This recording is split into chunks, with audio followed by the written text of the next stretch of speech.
Make sure you dry these out.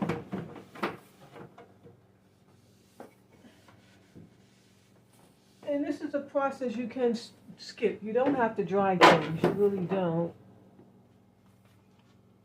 But I have a lot of water going on, so I want to dry some.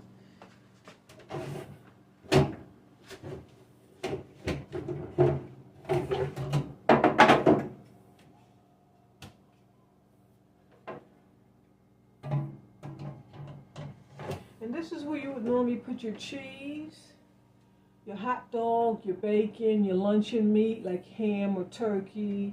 That's what this little storage bin is for.